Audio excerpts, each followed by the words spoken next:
All right, so let's talk about what happens when a company that's been around for over 100 years suddenly gets hit with some serious modern market pressures. That's exactly the story we're digging in today with the Danish wholesaler Brødrene and Johansen. And believe me, it's a classic investor's dilemma. So, this brings us right to the big question, the one every investor is trying to figure out right now. Is this company a total bargain, a hidden gem just waiting to be discovered? Or is it a value trap? Cheap for a very good reason. Let's dig in and find out. Okay, so first things first, we got to understand what this company actually does. Now, this is a business with like a full century of history behind it, but as you're about to see, its strategy is actually way more modern than you might think. At its heart, AOJ is a classic wholesaler. I mean, for more than 100 years, they've been that absolutely essential link in the chain. The middleman, They supply everything from plumbing to electrical gear to the pros who are out there actually building and maintaining our world. Now, if you look at their customers, the business is, it's dominated by professionals. We're talking about 83% of their revenue. But, and this is important, don't overlook that smaller slice. That 17% coming from private, do-it-yourself customers, that is a huge piece of their strategy for future growth. We're going to come back to that. So what are they actually selling? Well, pretty much everything a professional could possibly need. Seriously, we're talking about a massive catalog, something like 800,000 different items. This isn't just a store, it's more like the entire toolbox for the whole construction and maintenance industry. Okay, so in a market with that much competition, you have to ask, right? How does a company like this survive for over a century? Well, they build a moat, a really strong one. Let's take a look at what actually protects AOJ from all its rivals. And hey, just in case you're not familiar with the term, an economic moat is really just a fancy way of saying a durable, sustainable competitive advantage. It's the special something that lets a company fight off its competitors and keep earning great profits over the long run. So AOJ actually has a few of these moats going for it. Their size gives them buying power, they've built these deep relationships with their customers over decades, and in the past they've been really good at passing on price increases. But the most important one, the one we really need to zoom in on, is their leadership in digital. And this is where their whole digital strategy just really shines. Picture this. It's 10 p.m. on a Tuesday night, and a pipe bursts on a job site. Well, with their AO365 app, a plumber can literally just unlock any of their stores, grab the exact part they need, and get right back to the job. I mean, for a professional, that kind of 24/7 access is an absolute game changer. Now just think about that for a second. It's kind of brilliant, right? They took what could be their biggest liability, this huge, expensive network of physical stores, and they turned it into their most powerful weapon. Because once a customer gets used to that 24/7 access, how is a regular 9-to-5 competitor ever going to compete? It creates what investors call high switching costs. It's just too convenient to leave. But it's not all good news. It's not all smooth sailing. After a period where they're making record profits, the company has hit some pretty serious headwinds. And this right here is the very heart of the dilemma for any investor looking at this stock.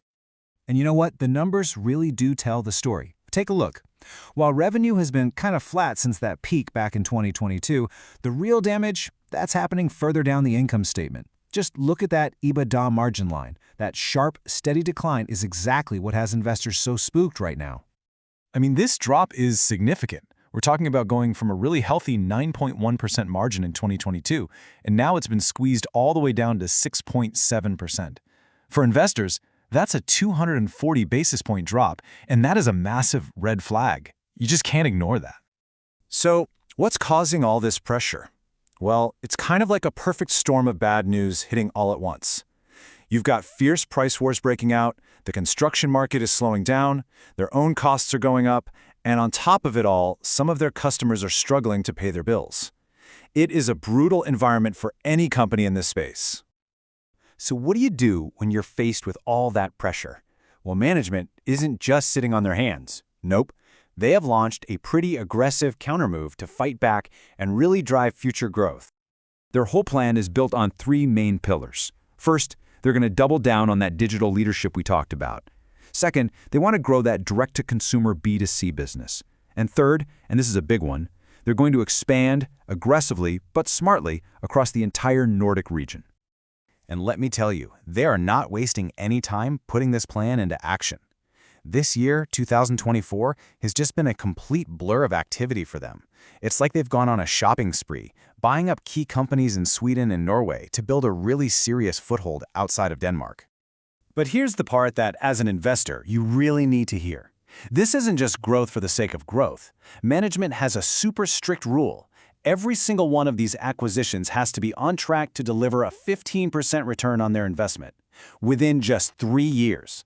Now, that shows some incredible capital discipline. So all of this, it brings us to the final choice, right? With everything we've looked at, how should an investor think about this company? Well, it really just boils down to a classic debate, the bull case versus the bear case. So really, you've got two completely different stories you can tell here. On one hand, the bulls believe the market is just totally obsessed with the short-term pain and is completely missing the bigger picture, the long-term strategy, and the huge rebound potential. But on the other hand, you've got the bears, and they think this margin pressure, well, that's just the new normal. And the risks of trying to integrate all these new companies at once, they think it's just way too high. Ultimately, it all boils down to this one question. Does the current stock price already reflect all these problems? Or is the market making a big mistake by underestimating the long-term value that they're trying to build here? Oh, and there's one more thing to throw into the mix here, the dividend. AOJ is really consistent about paying out about half of its profits to shareholders. So for investors, that gives you a nice, tangible cash return while you wait for the strategy to play out. And, it also forces management to be super careful and disciplined with every dollar they decide to reinvest in the business. And finally, you got to have some context, right? AOJ's strategy is all about focus depth.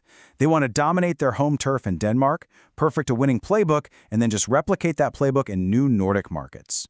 Their main competitor, Solar Group, does the complete opposite. Theirs is a strategy of diversified breadth. They're in a bunch of different geographies and customer segments. So really, an investment in AOJ is a bet on their very specific, focused, copy-and-paste playbook. So we kind of end up right back where we started. You've got a market leader with a really powerful moat that's facing some intense short-term pain, but they are fighting back with a very clear, very aggressive plan. So the choice for an investor, it's not easy. The big question is, does today's pain hide some major long-term gain? Or is the market right to be so worried?